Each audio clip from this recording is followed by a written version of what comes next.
Assalamualaikum warahmatullahi wabarakatuh. Saya Sylvia Nur Hasana dari kelas 1E PGSD Universitas Muhammadiyah Tangerang. Di sini saya akan mempresentasikan materi ilmu pendidikan bab tentang hakikat manusia dan pengembangannya. Secara faktual, kegiatan pendidikan merupakan kegiatan antar manusia, oleh manusia, dan untuk manusia. 1. Pengertian manusia. Manusia adalah makhluk yang pandai bertanya, bahkan ia mempertanyakan dirinya sendiri, keberadaannya, dan dunia seluruhnya. 1. Manusia dalam arti filosofi.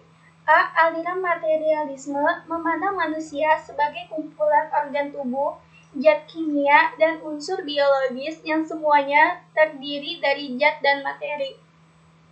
B. Aliran spiritualisme memandang hakikat manusia adalah roh atau jiwa, sedang zat atau materi adalah manifestasi dari roh atau jiwa. C. Aliran dualisme menganggap manusia hakikatnya terdiri dari dua substansi, yaitu jasmani dan roh, badan dan roh. 2. Manusia menurut pandangan Islam. Al-Quran memperkenalkan 3 istilah kunci yang digunakan untuk menunjukkan arti pokok manusia, yaitu kata al-insan dalam Al-Quran sebanyak 65 kali dipakai untuk manusia yang tunggal, sama seperti ins. Dipakai untuk menyebut manusia dalam konteks kedudukan. 1. Manusia sebagai makhluk berpikir. 2. Makhluk pembawa amanat. 3. Manusia sebagai makhluk yang bertanggung jawab. Kata Bashar dalam Al-Quran sebanyak 35 kali dipakai untuk menyebut semua makhluk, baik laki-laki ataupun perempuan, baik satu ataupun banyak. Kata An-Nas dalam Al-Quran sebanyak 240 kali bisa dilihat dalam seluruh ayat yang menggunakan kata Ya Ayyuhan Nas. Yang ketiga, wujud sifat dan dimensi manusia. Menurut eksistensialis, wujud sifat hakikat manusia meliputi A. Kemampuan menyadari diri, B. Kemampuan bereksistensi, C. Kata hati, D. Moralitas, E. Tanggung jawab, F. Rasa kebebasan, G. Kewajiban dan hak, H. Kemampuan menghayati kebahagiaan. Di samping sifat hakikat manusia, sebagaimana yang telah dikemukakan di atas, bahwa manusia juga merupakan makhluk yang memiliki banyak dimensi, yakni A. Dimensi keindividualan, B. Dimensi kesosialan, C. Dimensi kesusilaan, D. Dimensi keberagaman. 4. Implikasi dalam dunia pendidikan. Kesempurnaan manusia dianugerahkan Sang Pencipta melalui dimensi kemanusiaan, membuat manusia mampu memilih, bahkan menciptakan pilihan.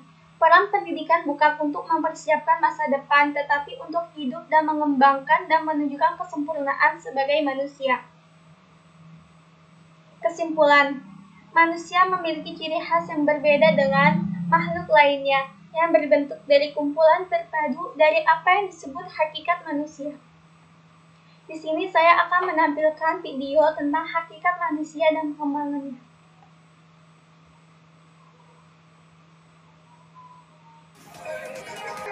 Menjadi 4 subbab. Untuk lebih jelasnya, simak videonya sampai akhir ya.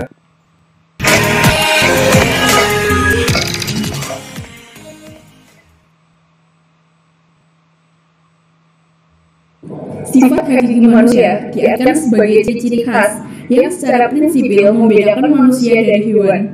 Bahkan beberapa filosof seperti Socrates menamakan manusia itu zoopolitikon atau hewan yang bermasyarakat. Selain itu, Charles Darwin dengan teori evolusinya telah berjuang untuk menemukan bahwa manusia berasal dari primat atau kera, tetapi gagal. Jelasnya tidak ditemukan bukti untuk mendukung teori evolusi tersebut.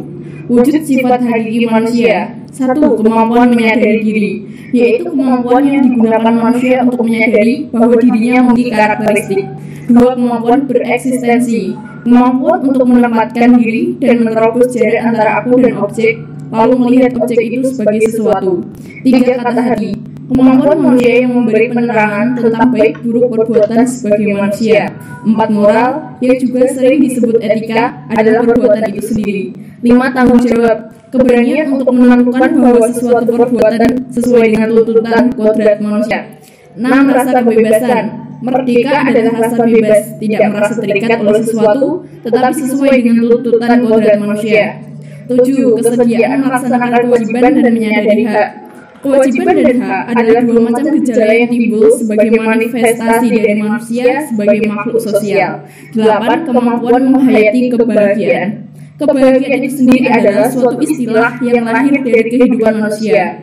Kebahagiaan sering dihayati dengan rasa senang, gembira, bahagia, dan lain-lain.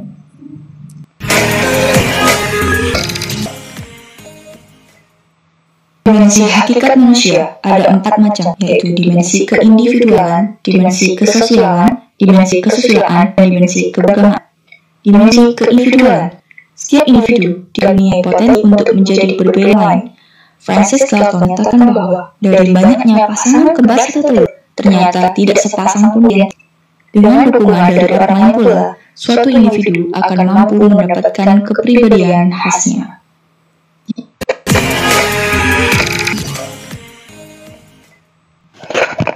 Pengembangan dimensi hakikat manusia.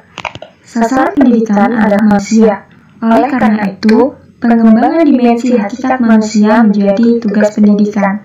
Sebenarnya, manusia telah memiliki dimensi hakikat manusia sejak ia lahir. Akan tetapi, masih dalam wujud dari jenjang yang rendah ke yang lebih tinggi secara vertikal. Contoh pengembangan domain kognitif dari kemampuan mengetahui, memahami, dan seterusnya, sampai pada kemampuan seseorang mampu mengevaluasi. Pengembangan tidak utuh. Pengembangan dikatakan tidak utuh apabila di dalam proses pengembangan ada unsur dimensi hakikat manusia yang terabaikan. Pengembangan yang tidak utuh berakibat terbentuknya kepribadian yang pincang dan tidak mantap. Pengembangan yang semacam ini merupakan pengembangan yang patologis.